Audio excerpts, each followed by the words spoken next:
friends, welcome to Carrie's Culinary Crafts, and if you're new, welcome. Here on Carrie's Culinary Crafts we talk all things food, and in this video today is kind of the start of my freezer pantry challenge.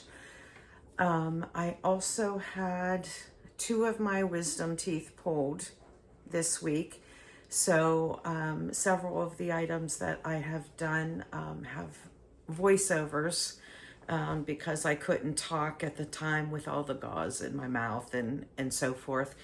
So I have a little bit of a prep day for you. I prepped some alfalfa sprouts and a few other things, as well as I have a few snapshots of some easy dinners that I prepared, which I've already done on this channel before, so I just kind of did snapshots like sheet pan meals and things like that. Still getting things out of my freezer. So I hope you enjoy this, and on next week's video I should get back into the actual cooking of full meals and hopefully be able to talk a little better. I'm getting a little better today, still sore, but I'm talking a little bit easier. So I hope you enjoy this prep video with a few snapshots of some dinners that we had this week.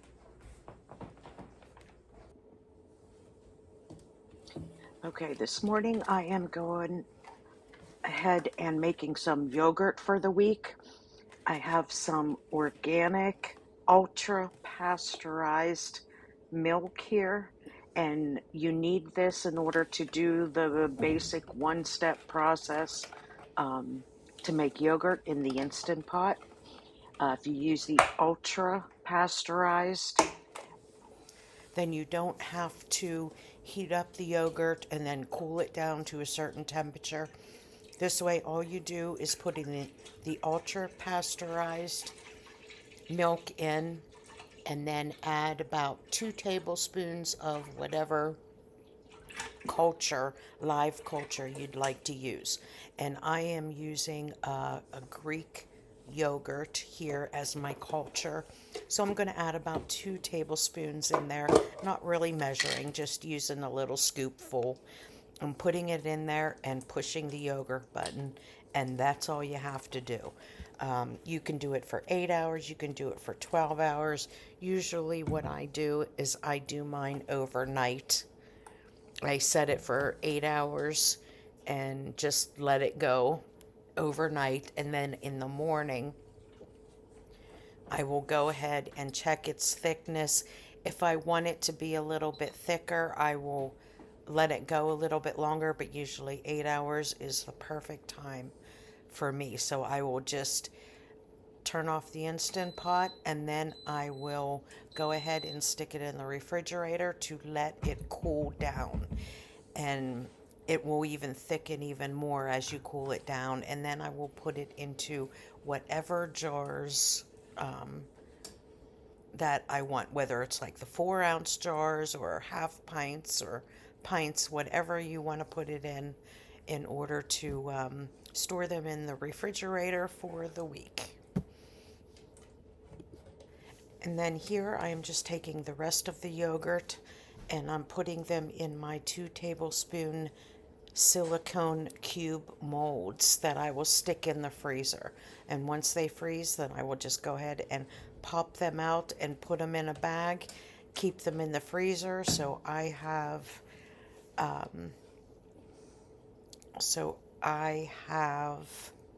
starters for the next several times that I need yogurt.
And here I am. I'm just going to go ahead and fill up my oats jar from my 5-gallon bucket.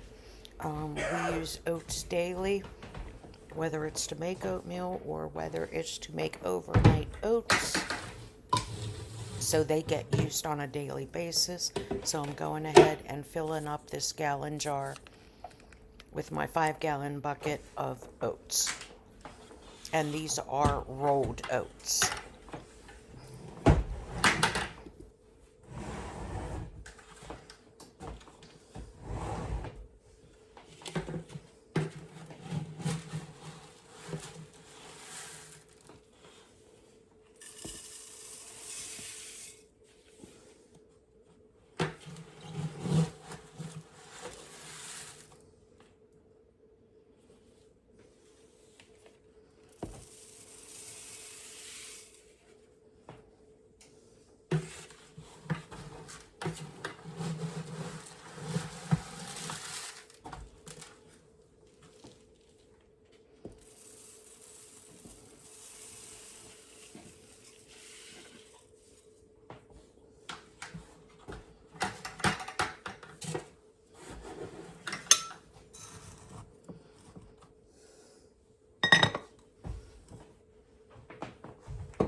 Remember, friends, whenever you get some asparagus, if you cut off the bottoms and stick them in some kind of a jar or glass or something with some cold water, store them in the refrigerator, they will last so much longer than you just keeping them in the bag that they come in or just throwing them in the jar.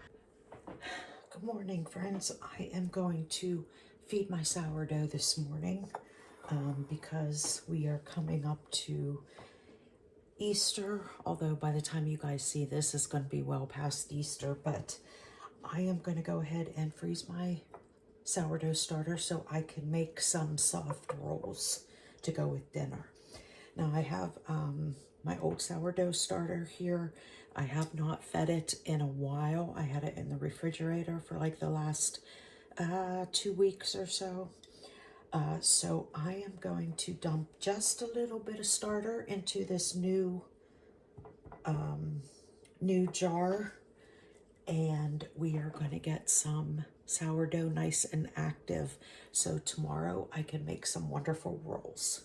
So I am just going to dump just a little bit. You only need about 2 tablespoons of starter in order to get your sourdough going again. So I'm going to go ahead and dump a little bit in here.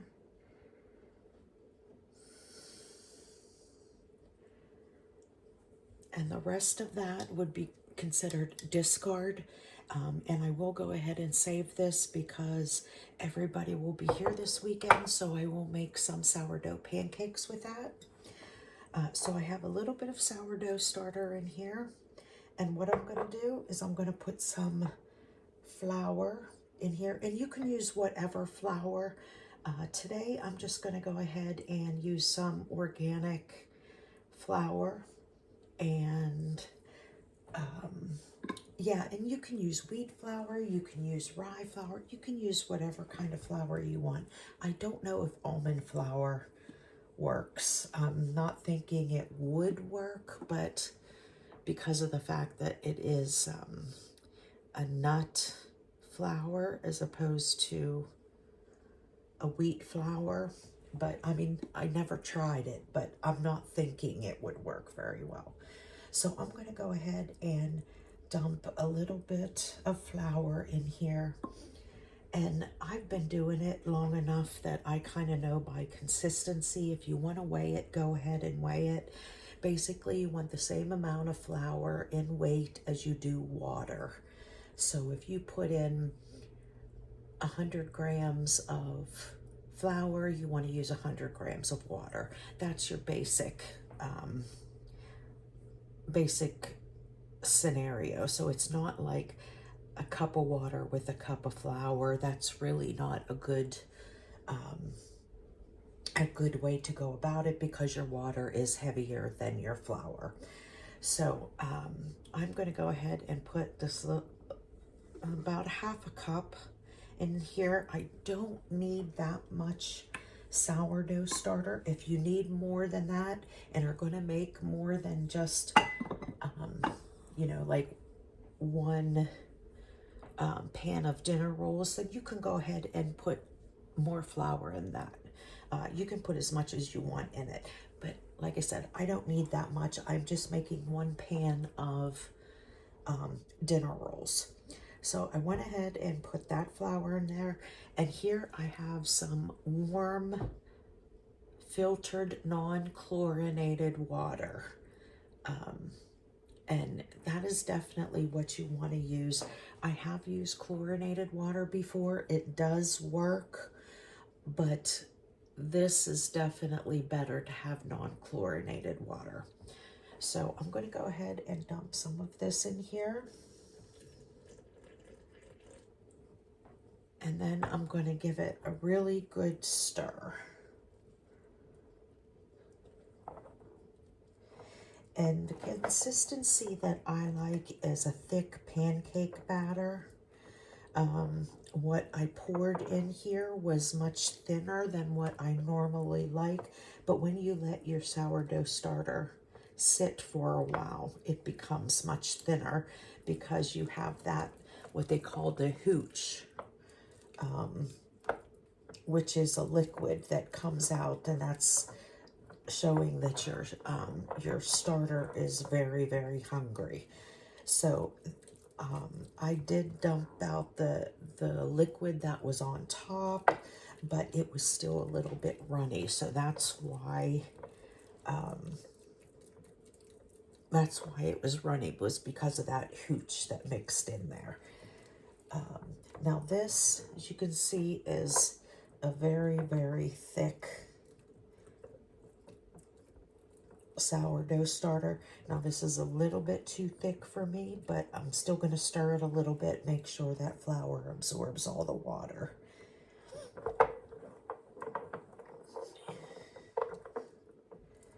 Make sure you get everything from the bottom,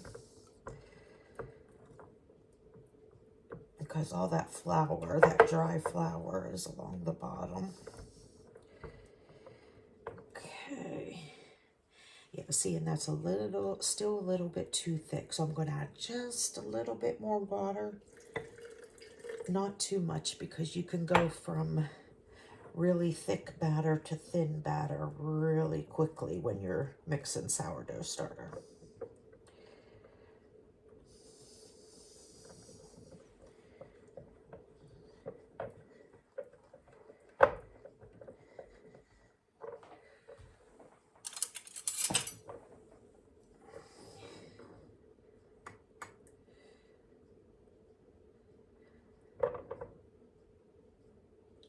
And I'm just making sure I get everything off the spatula in case there is some dry flour on there.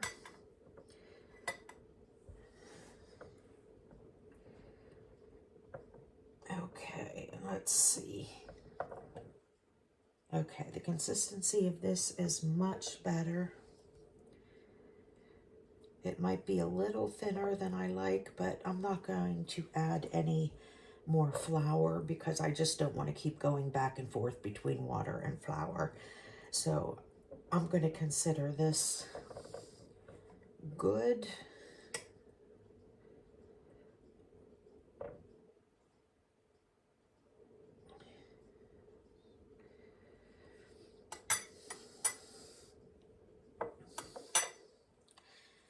And then I'm going to go ahead and put my little top on here. And because I don't need this until tomorrow, I'm just going to go ahead and let this sit on the counter and let it do its thing. And then tomorrow morning, I will go ahead and get some sourdough rolls made. You want this to at least double in size and be all nice and bubbly. And that's how you know that your sourdough is ready to go. And if I remember tomorrow morning, I will show this sourdough starter to you just so you can see what an active bubbly starter looks like. Okay, and the next thing I'm going to do is go ahead and get some alfalfa sprouts ready. I like to do alfalfa sprouts all winter long in order to have some fresh, it's not really produce, but you know, some fresh sprouts along with our microgreens and stuff that we do in our greenhouse.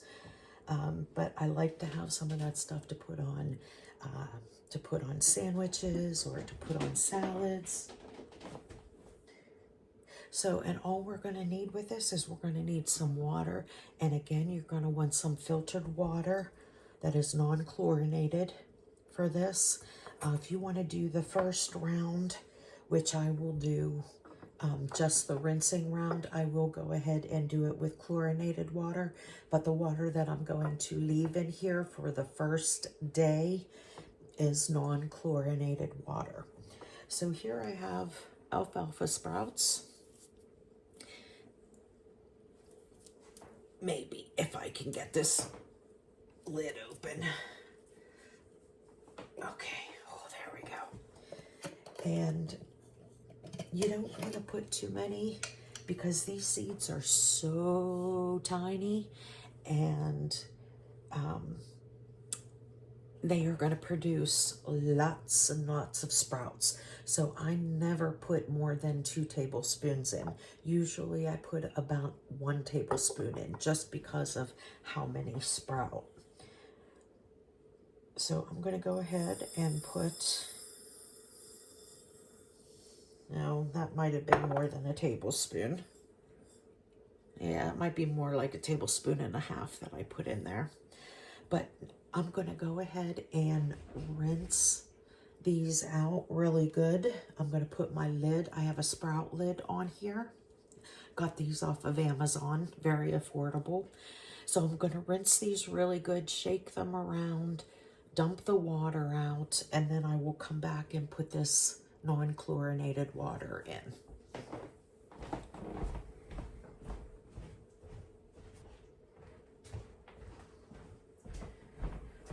Okay, so as you can see, I went ahead and I rinsed them out, dumped the water out, and now I'm going to dump in my non-chlorinated water.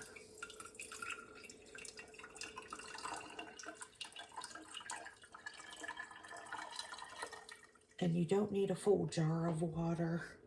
You just need to cover your seeds really well.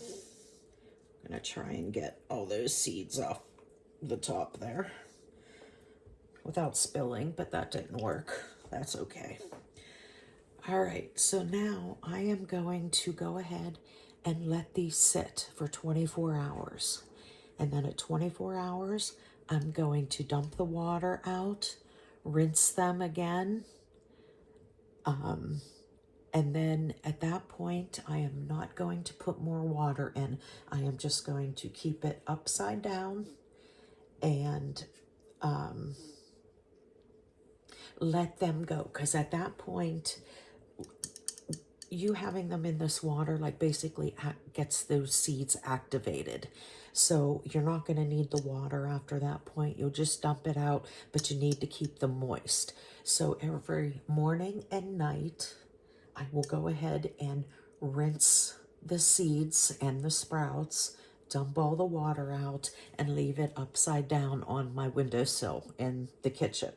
So I will show you this process the entire way until we have sprouts. And usually, depending on how cold your house is and whether you have sunlight that hits the jar, I'm not going to have much sunlight.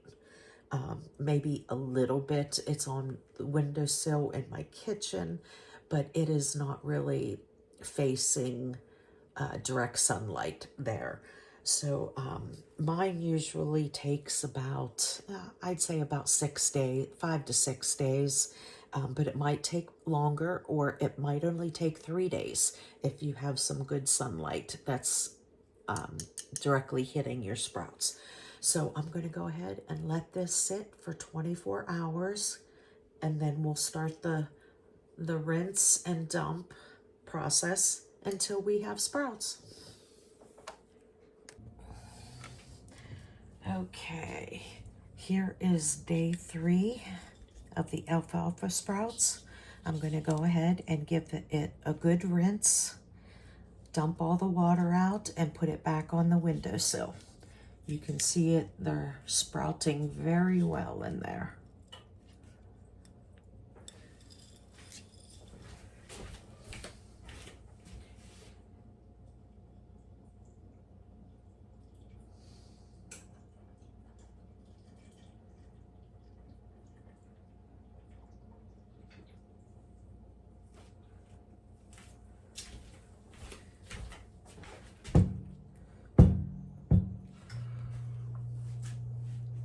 Mix it around with some water. And then I'm going to dump it out.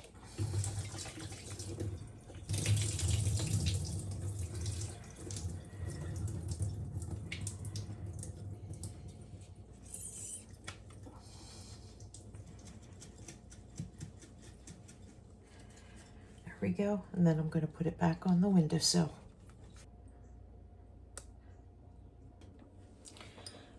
Day 4 of the alfalfa sprouts. At this point, you could use them because they are green and sprouted, but I'm going to let them go one more day. I'm going to go ahead and fill this with water, shake it around a little bit, and dump it out, and they will be ready for use tomorrow. And here is day 6 of the alfalfa sprouts. They are nice and ready for salads and sandwiches.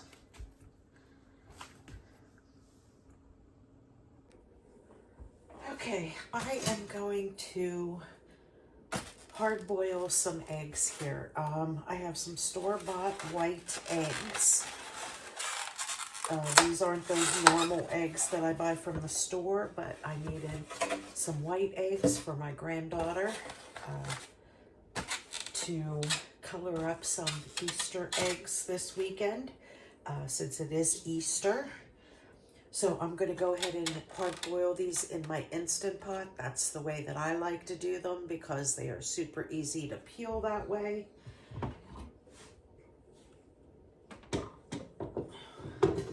So I'm just going to go ahead and dump in a cup of water in the bottom. And then I have one of these nice little strainer baskets. I like to use that to do my eggs in, but you can put them on the trivet. You can do whatever with them. So I'm going to stick all of these eggs in here. This is a pack of 18. So she'll have a good time coloring up some Easter eggs this weekend.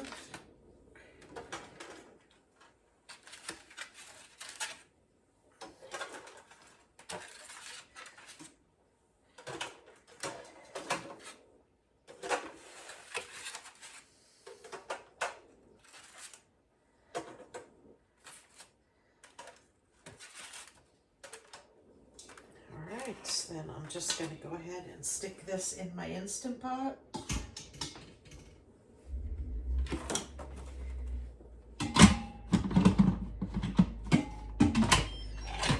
And go ahead and seal my lid, put my little bobber on seal, and then I'm going to hit the egg button. And let that go. And I'm going to save this to put my eggs in once they are colored. Hi, Raven. Come on. All right, and I'm going to let that go. And these it'll come up to pressure, and they will pressure cook for, I have them in there for 7 minutes since I have 18 eggs. Normally, if I'm just doing a dozen, I'll put them in for 6 minutes. But since I have 18, I'm going to put them in seven minutes, and then I will let them naturally release, and then I will put them in a ice water bath to stop the cooking process and cool them down and get them ready for my granddaughter.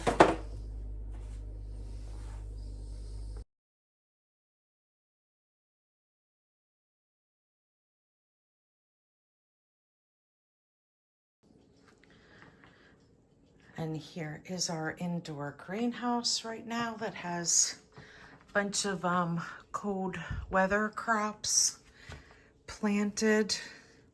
Everything from lettuce to spinach to radishes. We got some peas. What else do we have going on here? A couple herbs planted just to get a start of them. Got some cilantro started and some basil started. Here's the basil here because we plant the basil in between all of our tomato plants.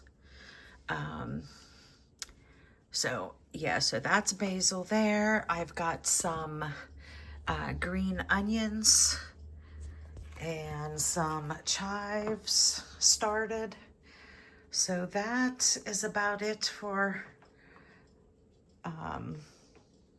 what we have going on now before getting outside. We have about another month yet before we can start really planting anything outside.